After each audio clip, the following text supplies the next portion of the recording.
La première erreur, c'est de confondre gérer et piloter une équipe. Ça, malheureusement, c'est quelque chose que j'ai observé durant toute ma carrière, à savoir des managers qui pensent piloter leur équipe, alors qu'en réalité, ils la gèrent à peine.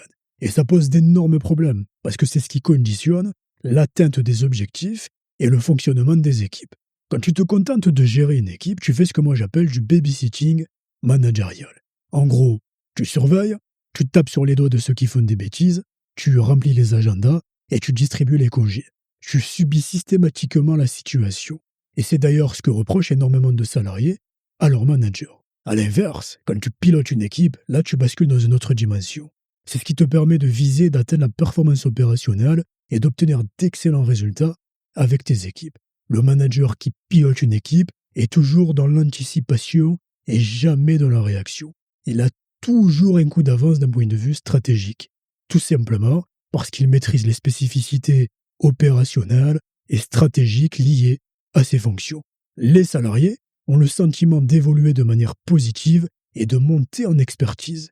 Le manager qui pilote devient donc un mentor, un référent et un leader stratégique et opérationnel. Je vais m'arrêter ici pour les explications, étant donné que j'ai déjà fait une vidéo à ce sujet, avec une véritable mise en situation où je t'explique dans le détail quelle est la différence entre gérer et piloter une équipe. Si tu veux en savoir plus, la vidéo s'affichera quelque part à l'écran. La deuxième erreur, c'est d'avoir peur des problèmes. Il faut vraiment conscientiser quelque chose. En tant que manager et responsable d'équipe, ton quotidien professionnel sera fait de problèmes à résoudre. La société te paie pour résoudre des problématiques bien spécifiques et atteindre des objectifs avec tes équipes. À partir du moment où tu as peur des problèmes, tu es mal barré, parce que ça sera ton quotidien professionnel. La solution ici, c'est d'observer tout ça sous un prisme différent. Plutôt que de voir des problèmes, je vois des défis, des challenges à résoudre, des outils qui me permettront d'améliorer et d'optimiser mes process opérationnels et stratégiques. Les problèmes ne sont plus une contrainte, mais un moyen d'atteindre des objectifs et des résultats. Et quand tu arrives à conscientiser tout ça, en fait, tu viens te différencier de la majorité des managers qui subissent la situation et qui se font broyer et noyer par tous ces problèmes à résoudre. Il existe tout un tas d'outils, de méthodes qui te permettent de gérer les problèmes managériaux ou stratégiques au quotidien. Moi, l'astuce ici que je te donne, c'est d'en choisir un ou deux et surtout de choisir un outil qui est connecté à la réalité du terrain opérationnel. Parce que c'est beaucoup plus simple à mettre en application. De mon côté, je t'ai déjà fait un tuto très détaillé sur la méthode RCA, la méthode Root Cause Analysis, qui est une méthode qui te permet de résoudre n'importe quel problème business. On peut également l'utiliser d'un point de vue managérial. C'est une méthode qui n'est pas très connue étant donné qu'elle est principalement utilisée dans les domaines industriels et très techniques. C'est pour ça d'ailleurs que j'aime beaucoup l'utiliser parce qu'elle est très connectée à la réalité du terrain et qu'elle te permet d'obtenir d'excellents résultats. Dans le tuto, je t'ai fait une étude de cas très détaillée d'un point de vue opérationnel. Si tu veux en savoir plus, je t'affiche la miniature quelque part à l'écran. On passe maintenant au point numéro 3. La troisième erreur, c'est de rater sa prise de fonction managériale. Si tu te manques lors de ta prise de poste, tu vas galérer comme pas possible pour la suite. Tu vas te faire bouffer à la fois par tes équipes, mais également par l'organisation et l'entreprise. Tu vas devenir un manager victime qui subit une situation. La première chose à faire, c'est déjà d'éviter de venir imposer ta vision des choses et vouloir tout changer. Et de dire, c'est moi qui ai raison et c'est vous qui avez tort, on fait comme moi je décide. Là, tu vas te mettre à dos tous les membres de ton équipe.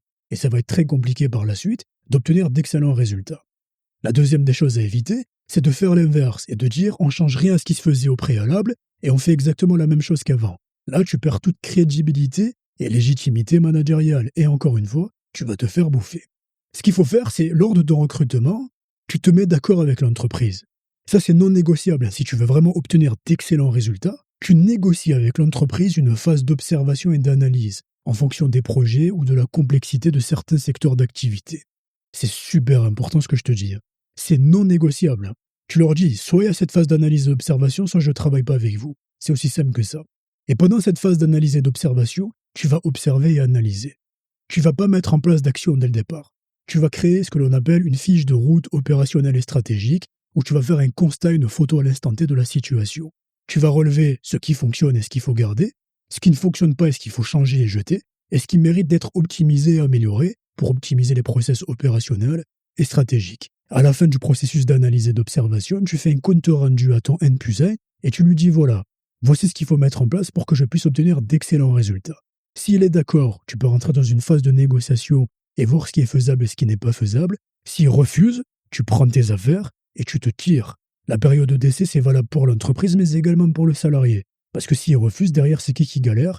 Ça sera toi avec tes équipes. D'accord? Donc ne pas hésiter à prendre tes affaires et partir. Soit on travaille correctement, soit on ne travaille pas. La dernière des choses à faire lors de la prise de fonction, c'est de créer le cadre de fonctionnement managérial.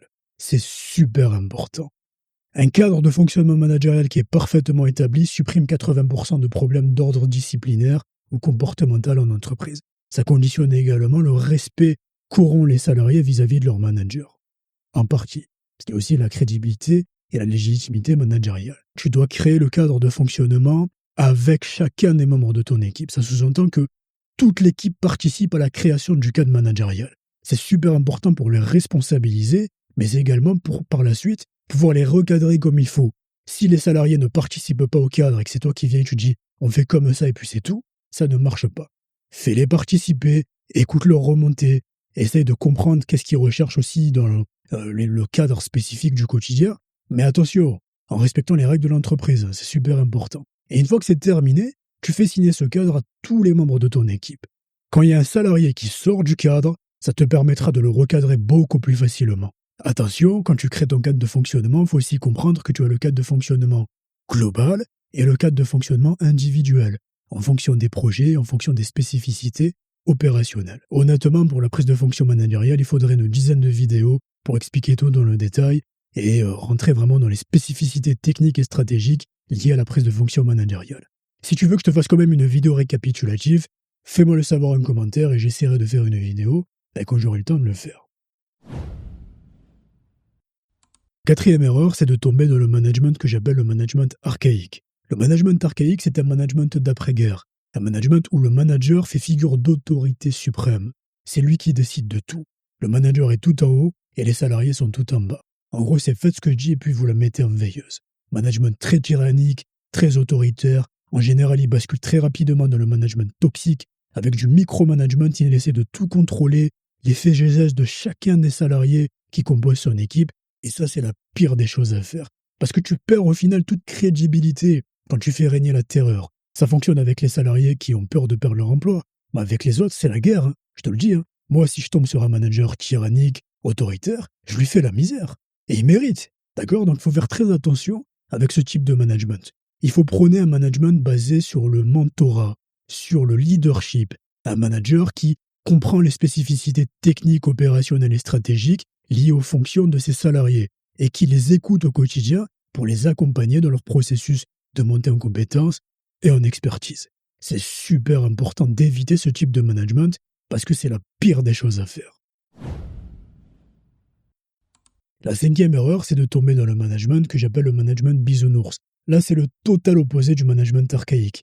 C'est un management qui est une sorte de phénomène de mode, apparu au début des années 2000 avec certaines startups et certains cabinets de consulting, où il y a vraiment une forme d'utopie, d'hypocrisie qui règne autour de ça. On va te parler de bonheur au travail, de bien-être des salariés, du management bienveillant, bisounours, où en gros on va caresser les salariés dans le sens du poil pour obtenir ce que l'on veut. C'est de la psychologie inversée, d'accord? C'est une pièce de théâtre généralisée à ciel ouvert. Et j'ai déjà fait une vidéo à ce sujet où je t'explique la genèse de cette forme de management et les dérives qui en découlent. Si tu veux en savoir plus, je te mets la miniature quelque part à l'écran. Et le principal piège ici avec ce type de management, c'est de tomber dans le copinage, de dire toujours oui à tout, de caresser les salariés dans le sens du poil pour éviter le conflit. Et là, en fait, tu perds toute crédibilité managériale, plus personne te respecte. Tu perds littéralement ton respect. D'accord? On fait un petit peu ce qu'on veut avec toi. Et ce qu'il faut faire, c'est trouver le juste équilibre.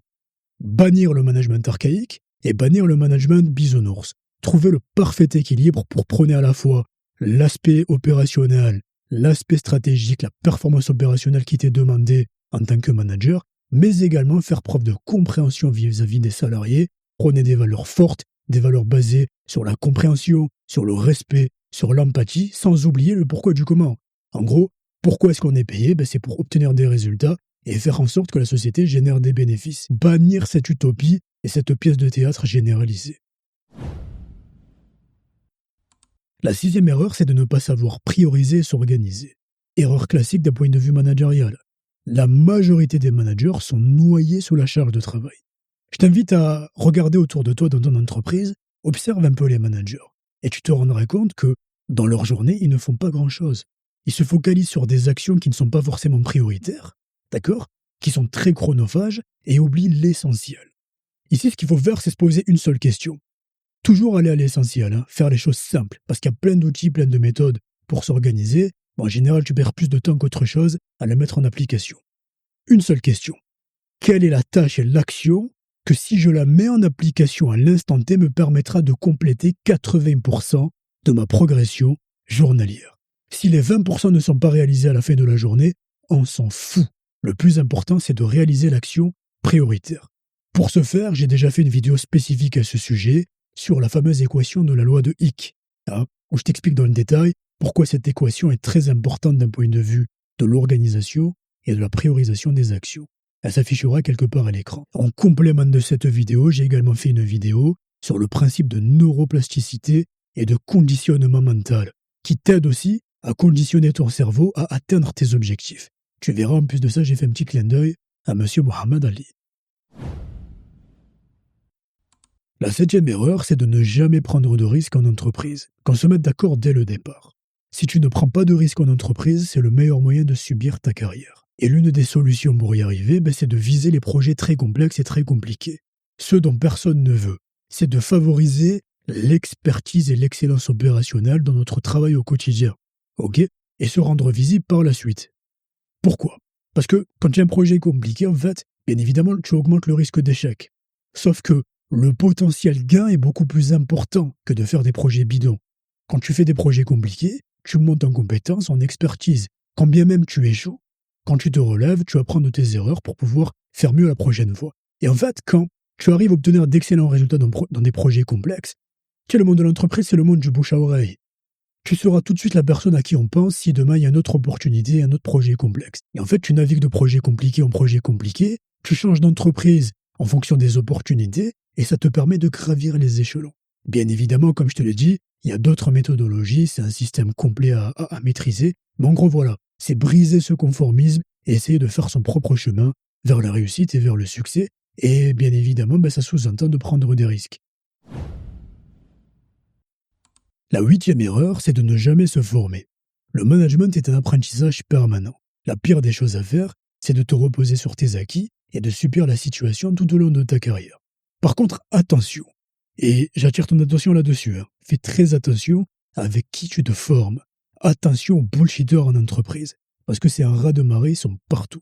Que ce soit les cabinets de conseil ou de consulting, les pseudo-consultants qui viennent faire des formations en entreprise, ou encore pire, celles et ceux qui pullulent sur LinkedIn et les réseaux sociaux et qui se font passer pour des experts alors qu'ils ne maîtrisent strictement rien. Donc fais très attention avec qui tu te formes.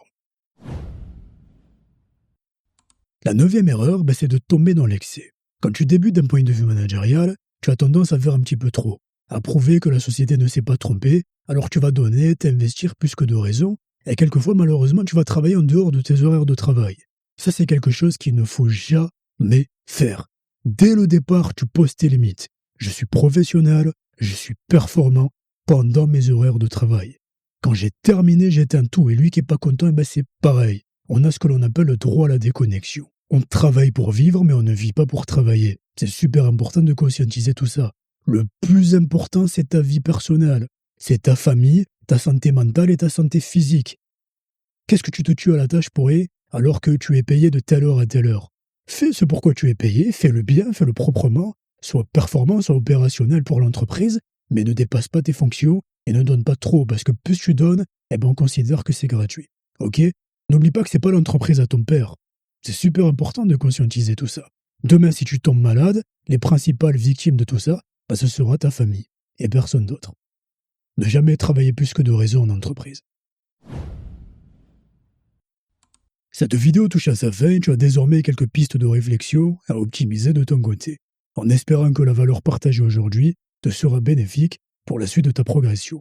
Si tu veux vraiment aller un petit peu plus loin dans l'optimisation du management opérationnel et stratégique, je t'invite à aller visionner les vidéos dans ma playlist liée au management qui a plein de vidéos à forte valeur ajoutée qui, j'en suis sûr, te permettront de progresser un petit peu plus vite.